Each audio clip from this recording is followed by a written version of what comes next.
Actually ನನ್ನ ಮನೆ ಕಟ್ಟಬೇಕಂತ dream ಇದ್ದಿದ್ದು 2026ಕ್ಕೆ ಸ್ಟಾರ್ಟ್ ಮಾಡ್ಬೇಕಂತ ತೆಗಿಸಿಂದ. ಆದ್ರೆ ಮಂದಿ ಆಡ್ಕೊಳಕತ್ತಿದ್ದು ಇವೇನು ಕಟ್ತಾವೆ ತೆಗಿಸಿಂದ ನಮಗೂ ತಲೆಯಾಗ ಸ್ವಲ್ಪ ಹುಳ ಬಿಟ್ಟಂಗೆ ಆಯ್ತು. ಅದಕ್ಕೆ ಅರ್ಜೆಂಟ್ 2023ಕ್ಕೆ ಸ್ಟಾರ್ಟ್ ಮಾಡಿದ್ವಿ. ಅವಾಗ ನನ್ನ ಕೈಯಾಗ ಇದ್ದಿದ್ದು 14 ಲಕ್ಷ ರೂಪಾಯಿ. ಅದನ್ನು ತೊಗೊಂಡು ಕಿಸಿಂದ ಒಬ್ಬರು ಮೇಸ್ತ್ರಿ ಮನೆಗೆ ಹೋಗಿದ್ವಿ. ಅವಾಗ ಅವರಪ್ಪ ಒಂದು ಫ್ಲೋರ್ ಮುಗಿಬೇಕಂದ್ರೆ 20 ಲಕ್ಷ ರೂಪಾಯಿ ಖರ್ಚು ಆಗ್ತೈತೆ ಹೆಚ್ಚಕ್ಕಮ್ಮ, ನೀ 15 ಲಕ್ಷ ರೂಪಾಯಿದಾಗ ಗುದ್ದಾಡಕತ್ತೀರಲಿ ಕಿಸಿಂದ.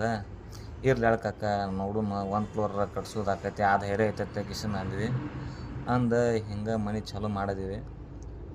ಹಳೆ ಮನೆ ಕೆಡ್ದು ಕಿಸಿಂದ ಇನ್ನೊಬ್ಬರ ಮನೆಗೆ ಹೋಗಿ ಬಾಡಿಗೆ ಇದ್ದೀವಿ. ಮನೆ ಚಾಲೂ ಆಯ್ತು.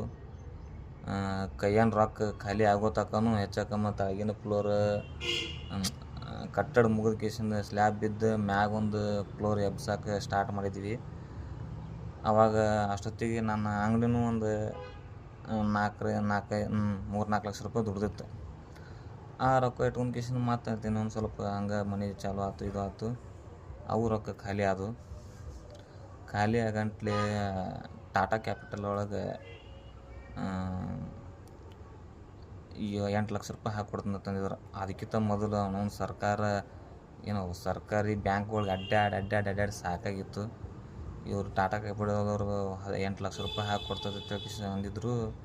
ಆತಡ್ರತ್ತೆ ಕಿಸಿಂದ ನಾವು ಒಪ್ಕೊಂಡು ಕಿಸಿಂದ ಇನ್ನೇನು ಅಪ್ಲೈ ಮಾಡ್ಬೇಕಂತ ಅನ್ಕೊಳ್ದೆ ದೇವ್ರಂತ ನನ್ನ ದೋಸ್ತ ಶ್ರೀಶೈಲ್ ಜಗದಾಳತ್ತೆ ಕಿಸಿಂದ, ದೋಸ್ತ ಅಲ್ಲೇನು ಮಾಡ್ತಿಲ್ಲ, ಅಲ್ಲಿ ಮನೆಯದು ಇಡೋದು ಆಕೈತಿ, ಬೇಡ ನಾನಂತೆ ಒಂದು 5 ಲಕ್ಷ ರೂಪಾಯಿ ಅದಾವು, ತಗೋ ಯೂಸ್ ಮಾಡ್ಕೊ, ಅಲ್ಲಿ ಏನು ಪರ್ಸೆಂಟೇಜ್ ಐತಲ್ಲ ಬಡ್ಡಿ ಅಷ್ಟು ಕೊಡುತ್ತೆ ಕಿಸಿಂದ. ಏನೋ ಒಂದು ಏನು ನಂಬಿಕೆ ಮ್ಯಾಗ ಬಾಂಡಿಲ್ಲ ಏನಿಲ್ಲ ಹಂಗೆ ಕೊಟ್ಟ.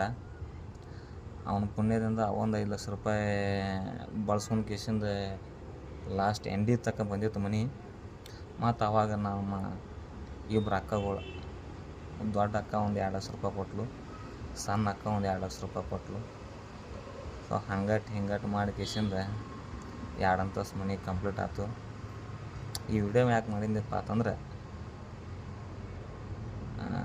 ನನ್ನ ಸಹಾಯ ಮಾಡಿರ್ತಕ್ಕಂಥ ನನ್ನ ದೋಸ್ತಿಗೆ ನನ್ನ ಲೈಫ್ ಇರತಕ್ಕ ನಾನು ಋಣಿ ಅತ್ತೆ ಕಿಸಿಂದ ಹೇಳಕ್ಕೆ, ನನ್ನ ಅಕಸ್ಮಾತ್ ನಾನು ರಿಟೈರ್ಮೆಂಟಿಗೆ ಇವೆಲ್ಲ ಮೆಮೊರಿ ಇರಲತ್ತೆ ಕಿಸಿಂದ ವಿಡಿಯೋ ಮಾಡಾಕತ್ತೀನಿ. ಥ್ಯಾಂಕ್ ಯು ದೋಸ್ತ. ಮಚ್ಚ ಥ್ಯಾಂಕ್ಸ್ ಕಣೋ.